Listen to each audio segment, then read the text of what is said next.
आज मैं आपसे शेयर कर रही हूँ बेसन की बर्फी या बेसन का हलवा, जो कि सिर्फ 10 मिनट में बनकर तैयार हो जाता है, जिसमें ना तो बेसन का इस्तेमाल करेंगे और ना ही चने की दाल का। और ये हलवा चने की दाल या बेसन के मुकाबले में बहुत ज्यादा मजेदार और परफेक्ट बनकर तैयार होता है। और दूसरा, इसमें घी का इस्तेमाल बहुत कम होता है। और ये बर्फी या हलवा वर्किंग वुमेन्स के लिए या बैचलर्स के लिए गिफ्ट से कम नहीं है। इससे पहले आपने बेसन की बर्फी या हलवा बनाने का ये तरीका कहीं नहीं देखा होगा। अगर मेरी रेसिपी अपलोड करने के बाद कोई और अपलोड करता है तो वो एक अलग बात है।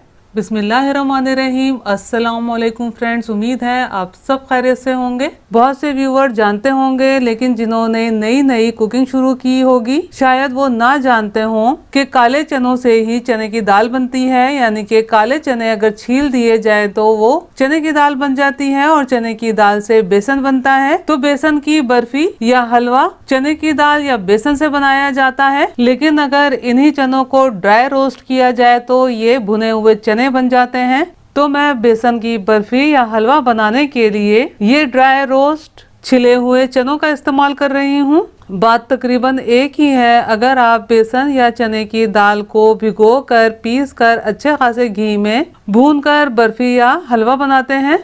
मैं 2 कप भुने छिले चनों का हलवा या बर्फी बना रही हूँ। हलवा मैं इसलिए कह रही हूँ, अगर आप गरम गरम सर्व करते हैं तो ये हलवा है, और अगर आप बर्फी की तरह जमा लेते हैं तो ये बर्फी बनकर तैयार हो जाती है। भुने हुए चनों को पीसकर बिल्कुल फाइन पाउडर बना लेना है। ये चनों का फाइन पाउडर बनकर तैयार है। अब इसे छान लेते हैं ताकि इसमें मौजूद मोटे पार्टिकल्स अलग हो जाएं। ये भुने हुए चने पीसकर छान लेने के बाद हलवा बनाने के लिए तैयार है। इसमें ये मैंने 3/4 कप ड्राई मिल्क शामिल किया है, जो कि फुल क्रीम मिल्क है। आप ड्राई मिल्क कोई भी इस्तेमाल कर सकते हैं, यानी कि स्किम मिल्क का भी इस्तेमाल कर सकते हैं, लेकिन बेहतर है फुल क्रीम ड्राई मिल्क इस्तेमाल करें। 1/2 टीस्पून सब्ज इलायची पाउडर शामिल किया है। ये 1 टेबल स्पून बारीक चॉप किए हुए बादाम शामिल किए हैं, और ये 2 टेबल स्पून 4 मगज शामिल किए हैं। इन तमाम अज्जा को आपस में मिक्स करके यकजान कर लेना है। ये मैंने 1/2 कप मेल्टेड देसी घी शामिल किया है। आप बनास्पति घी का भी इस्तेमाल कर सकते हैं।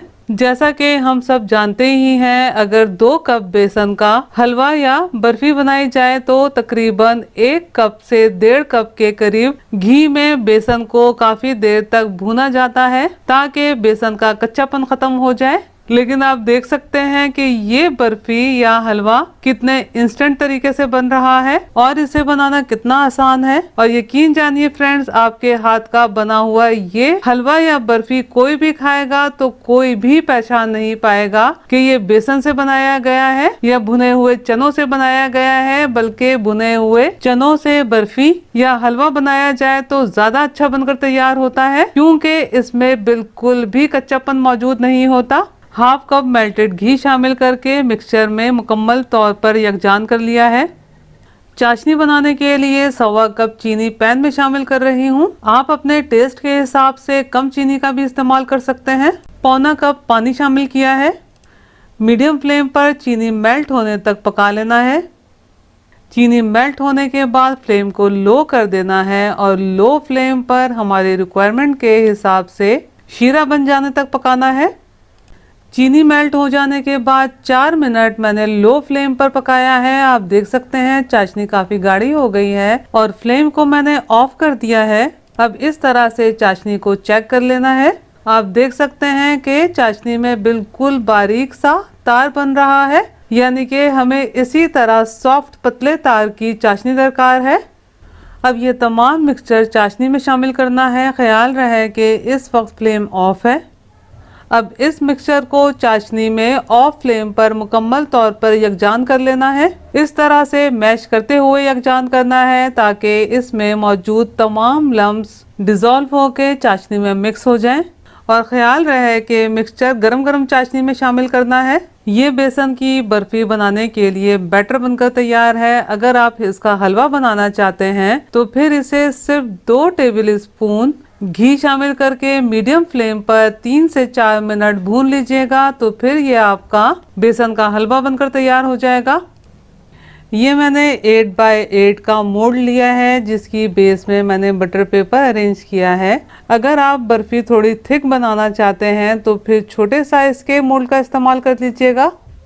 अब बैटर की सरफेस को बैलेंस करना है और इस तरह से मोल्ड को टैप करना है ताकि इसमें से तमाम एयर बबल निकल जाएं और सरफेस स्मूथ हो जाए। अब इस पर बारीक चॉप किए हुए बादाम और पिस्ते स्प्रिंकल कर लेते हैं। अब बर्फी को रूम टेम्परेचर पर ठंडा होने देते हैं ताकि अच्छे तरीके से सेट हो जाए।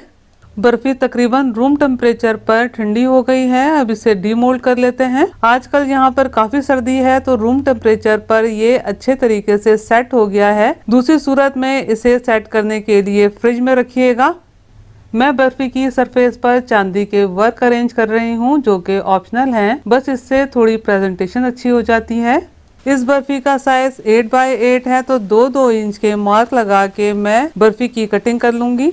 आप मेरे तरीके से ये बर्फी जरूर बनाइएगा और मुझे कमेंट्स करके जरूर बताइएगा कि आपको ये रेसिपी कैसी लगी। अगर रेसिपी पसंद आई हो तो लाइक कीजिए, अपने दोस्त अहबाब में शेयर कीजिए और मेरे चैनल को सब्सक्राइब करना और बेल बटन को क्लिक करना बिल्कुल भी मत भूलिएगा। अल्लाह हम सब का दस्तरख्वान हलाल रिस्क से वसी तर फरमाए, आमीन। मुझे भी अपनी दुआओं में याद रखिएगा। अपना बहुत ख्याल रखिएगा। अगली रेसिपी की वीडियो तक के लिए अल्लाह हाफिज।